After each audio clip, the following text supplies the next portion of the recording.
സ്വാമിൻ, കുറെ കാലമായല്ലോ ദേവർഷി ഈ വഴി വന്നിട്ട്. എന്തായിരിക്കും കാരണം? ദേവി, നിന്റെ ചോദ്യത്തിനുള്ള ഉത്തരം നിന്റെ ചോദ്യത്തിലെ അടങ്ങിയിരിക്കുന്നു. അതായത്? ഞാൻ പറഞ്ഞത് ഇതാണ് ദേവി. എപ്പോഴെല്ലാം നാരദൻ ഇവിടെ വരുവാൻ സമയമാകുന്നോ അപ്പോഴെല്ലാം ദേവി ചോദിച്ചു തുടങ്ങിയിരിക്കും, നാരദൻ വരാത്തതെന്തെന്ന്. അങ്ങ് പറഞ്ഞതിന്റെ അർത്ഥം ഇതല്ലേ? ദേവർഷി വരാൻ സമയമായി എന്ന്. അർത്ഥം ആലോചിച്ചിട്ട് കാര്യമില്ല ദേവി. നാരായണ നാരായണ. അതുകൊണ്ടോ നാരദൻ എത്തിക്കഴിഞ്ഞു. ഓം നമഃ ശിവായ. അല്ല വിശ്വനാഥ, ഞാൻ എത്തിയതോടെ അങ്ങയുടെ മുഖത്ത് പുഞ്ചിരി തെളിഞ്ഞല്ലോ. അതിന്റെ രഹസ്യം എന്താണ്? നാരദ, ആന്തരചേതന മൂലം മുഖത്ത് പ്രകടമായ പുഞ്ചിരി കടുത്ത വിഷമങ്ങളെപ്പോലും തരണം ചെയ്യുവാനുള്ള ശക്തിയും സാമർഥ്യവും പ്രദാനം ചെയ്യുന്നു. നാം എപ്പോഴും പുഞ്ചിരി തൂക്കിക്കൊണ്ടേയിരിക്കുന്നു. എന്നാലും നിന്റെ ഈ ചോദ്യത്തിനുത്തരം ദേവി പാർവതി നൽകും. പ്രഭോ, നാരദൻ വരുമ്പോഴെല്ലാം തന്നെ അങ്ങ് എന്നെ വിഷമസ്ഥിതിയിൽ ആഴ്ത്തുക പതിവുണ്ട്. വീണ്ടും വീണ്ടും വിനോദം പ്രകടിപ്പിച്ച് എന്റെ സ്ഥിതി അങ്ങ് വികലമാക്കാറുമുണ്ട്. കണ്ടില്ലേ നാരദ, നീ വന്നതോടെ ദേവി പാർവതി നമ്മോട് പിണങ്ങിക്കഴിഞ്ഞു. നീ തന്നെ ദേവിയെ മനസ്സിലാക്കിക്കൂ. ഞാൻ പറഞ്ഞാൽ അവർ കേൾക്കുകയില്ല. ദേവി, അജ്ഞത മൂലം അവിടുത്തെ ഈ സേവകൻ തെറ്റു ചെയ്തെങ്കിൽ എന്നോട് ക്ഷമിക്കണേ. എന്ത് തെറ്റ്? എന്തിന് ക്ഷമ? ഇവ രണ്ടിന്റെയും പ്രശ്നമേ ഉദിക്കുന്നില്ല. താങ്കൾ പറയണം, ഇത്രയും കാലമായി താങ്കൾ എവിടെയായിരുന്നു? അങ്ങ് കൈലാസത്തിലേക്ക് വരാഞ്ഞതെന്താണ്? ഞാൻ കൈലാസത്തിൽ വരാഞ്ഞത് ആലോചിച്ച് പറയണം നാരദ. പിന്നെ ആ വാർത്തയും പറയൂ. അത് പറയുവാനല്ലേ നീ ഇപ്പോൾ ഇവിടെ വന്നത്? നാരായണ നാരായണ. ഭഗവാനെ, ഒരു വാർത്ത അറിയിക്കാനാണ് ഞാനിവിടെ വന്നത് എന്ന് അങ്ങേക്ക് അറിയാമെങ്കിൽ ആ വാർത്ത എന്താണെന്ന് അങ്ങേക്ക് അറിവുണ്ടായിരിക്കുമല്ലോ. തീർച്ചയായും അറിയും. അങ്ങ് സർവജ്ഞനാണല്ലോ. സർവജ്ഞതയും സർവവ്യാപിത്വവും അങ്ങനെ പ്രകടിപ്പിക്കാനാകില്ല നാരദ. പറയൂ, എന്താണ് വാർത്ത? ദേവേശ്വര, വാർത്ത എന്തായാലും വാർത്ത തന്നെ. അങ്ങ് കേവലം ഇത്രയും പറഞ്ഞാൽ മതി. ദിതിയുടെ 2 പുത്രന്മാരും ഹിരണ്യാക്ഷനും ഹിരണ്യകശിപുവും വീണ്ടും ഈ ജഗത്തിൽ വിനാശലീലകൾ ആരംഭിക്കുമോ എന്ന്. എന്തു പറ്റി സ്വാമിൻ? അങ്ങ് ഗൗരവം പൂണ്ടതെന്താണ്? നാരദന്റെ ചോദ്യത്തിന് അങ്ങ് ഉത്തരം നൽകാത്തതെന്താണ്? ഭഗവാനെ, എന്റെ ചോദ്യം അധികം ഗൂഢമല്ലല്ലോ. നിന്റെ ചോദ്യം അല്ല, അതിന്റെ ഉത്തരം ഗൂഢമത്രേ നാരദ.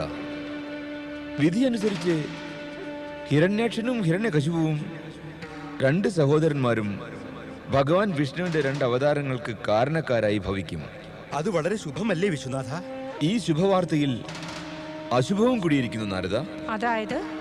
ഈ 2 ദൈത്യന്മാരും അധർമ്മം, ദുരാചാരം, അത്യാചാരം ഇവയുടെ സീമ ലംഘിക്കുമ്പോൾ പുതിയ അവതാരങ്ങൾക്ക് അവസരമുണ്ടാകും.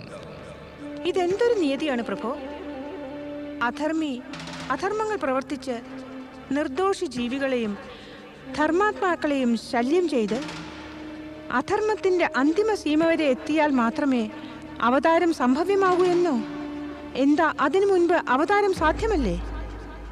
സൽപുരുഷന്മാരെ അധർമ്മികൾ കഷ്ടപ്പെടുത്തുന്നതിന് മുൻപേ തന്നെ അവരുടെ വിനാശത്തിന് ഉപായം ഒരുക്കണം സ്വാമിൻ. ദേവി പാർവതി, സമ്പൂർണ്ണ പ്രകൃതിയും ബ്രഹ്മാവ്, വിഷ്ണു, നാം, വിധിയുടെ വിധാനം എല്ലാം തന്നെ പൂർവ്വ നിശ്ചിതങ്ങളാണ്. സമയമാകും മുമ്പ് യാതൊന്നും സംഭവ്യമല്ല. താല്പര്യം ഇതാണോ? നിരുപദ്രവികളും നിർദോഷ പ്രാണികളും ഈ അധർമ്മികളുടെ പൈശാചികതയും അഹങ്കാരവും തുഷ്ടിപ്പെടുത്തുവാൻ വേണ്ടി അകാരണമായി പ്രാണൻ ത്യജിക്കണമെന്നോ? അകാരണമായി ഒന്നുമില്ല ദേവി. സംഭവിക്കുന്നതെല്ലാം സകാരണമായിരിക്കും. പക്ഷപാത ദൃഷ്ടിയുള്ളവർ കാരണം കാണുന്നതിൽ അസമർത്ഥരാകുന്നു. അതിനാലാണ് തോന്നുന്നത് സംഭവിക്കുന്നതെല്ലാം അകാരണമാണ് എന്ന്. ഒരാൾ തൻ്റെ ദുഷ്കർമ്മങ്ങളും ദുരാചാരങ്ങളും ഗണിക്കാൻ ശ്രമിക്കുന്നതേയില്ല. അതിനാലാണ് അയാൾക്ക് തോന്നുന്നത് അകാരണമായി കഷ്ടമനുഭവിക്കുന്നു എന്ന്. അധർമ്മി ജപതമങ്ങൾ കൊണ്ട് ആർജിച്ച ശക്തിയെ ദുരുപയോഗപ്പെടുത്തി അത് സമാപ്തമാകുന്നതുവരെ മൃത്യുവിൽ നിന്ന് രക്ഷപ്പെടുന്നു. അതിന്റെ അർത്ഥം ഇതാണ് ഭഗവാൻ. എത്ര കാലം അസുരന്മാർക്ക് പുണ്യം, വരദാനം, തപസ് ഇവയുടെ എല്ലാം ശക്തിയുണ്ടോ അത്രയും കാലം ആർക്കും അവരെ സംഹരിക്കാനാകയില്ല. സത്യമതാണ് നാരദ. ഈ അസുരർ പുരുഷാർത്ഥത്തിനായി തപസ് ചെയ്ത് അതേ ശക്തി സംഭരിക്കുന്നു. പക്ഷെ അധർമ്മവും അവരുടെ ദുഷ്പ്രവൃത്തികളും മൂലം അല്പാൽപമായി അവരുടെ ആ ശക്തി നഷ്ടമാകുന്നു. ഇപ്പോൾ വിഷമിക്കേണ്ട കാരണമില്ല. തക്ക സമയത്ത് സർവനഷ്ടങ്ങൾക്കും സമസ്യകൾക്കും സമാധാനമാകും. ഓം നമഃ ശിവായ.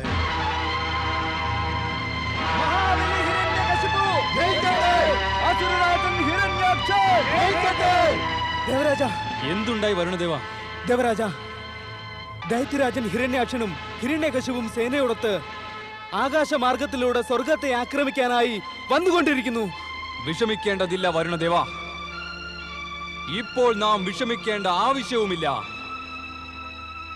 കാരണം ദേവന്മാർ അവരെ വീര്യത്തോടെ ശക്തിപൂർവം നേരിടും. പോകൂ, പോയി സൈന്യത്തെ ഒരുക്കി നിർത്തൂ. മഹാബലി ഹിരണ്യകശിപു ജയിക്കട്ടെ! അസുരരാജൻ ഹിരണ്യാക്ഷൻ ജയിക്കട്ടെ!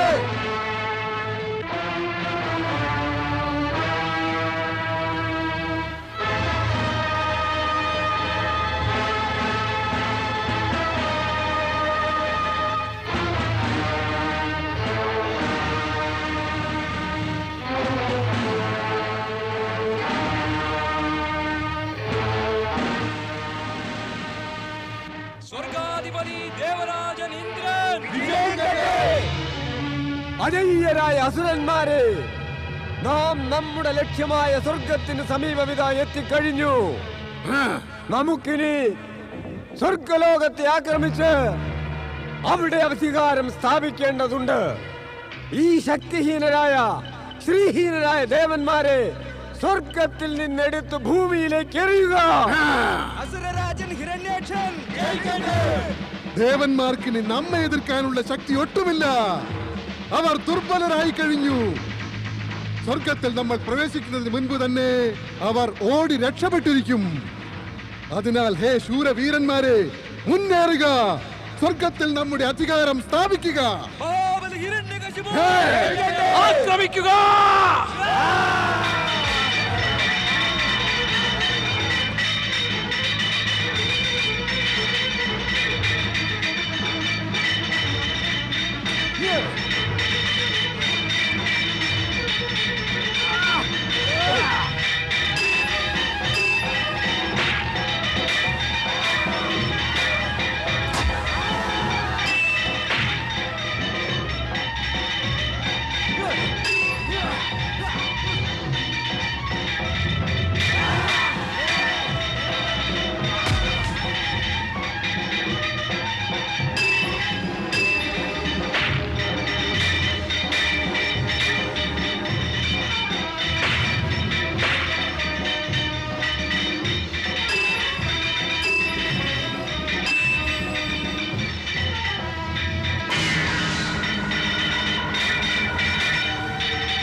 അസുരരാജൻ ഹിരണ്യാക്ഷൻ അസുരരാജൻ ഹിരണ്യകശിപു അസുരരാജൻ ഹിരണ്യാക്ഷൻ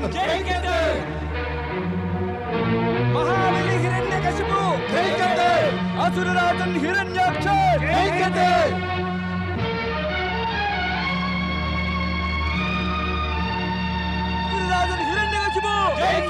അസുരരാജൻ ഹിരണ്യാക്ഷൻ അസുരരാജൻ ഹിരണ്യകശിപു അസുരരാജൻ ഹിരണ്യാക്ഷൻ അസുരരാജൻ ഹിരണ്യകശിപു.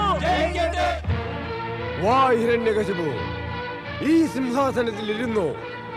ത്രിലോകങ്ങളിലും സർവശ്രേഷ്ഠം ഈ സ്വർഗാസനത്തിൽ ഇരുന്ന് സ്വർഗസുഖങ്ങൾ ആസ്വദിച്ചു കൊള്ളുക. ജ്യേഷ്ഠനുള്ളപ്പോൾ അനുജൻ സിംഹാസനത്തിലേറുന്നത് എന്താ ഉചിതമാണോ? നാം ഉചിതത്തിനും അനുചിതത്തിനും അപ്പുറമാണ് ഹിരണ്യകശിപു. പിന്നെ നീ ഇതും മറന്നുവോ? നമുക്ക് പൃഥ്വിയിലും പാതാളത്തിലും അധികാരം സ്ഥാപിക്കേണ്ടതുണ്ട്. നമ്മൾ രണ്ടുപേരും അവയെ ആക്രമിക്കാൻ പുറപ്പെട്ടാൽ ദേവന്മാർ വീണ്ടും ഇവിടെ വന്ന് ഈ സിംഹാസനത്തിൽ അധികാരം സ്ഥാപിച്ചേക്കും. അതായത് നീ ഈ സിംഹാസനത്തിൽ ഇരിക്കുന്നത് അത്യാവശ്യമാണ്. ഒപ്പം ഞാൻ 3 ലോകങ്ങളിലും ദൈത്യ സാമ്രാജ്യം സ്ഥാപിക്കാനുള്ള പരിശ്രമം പൂർത്തിയാക്കും.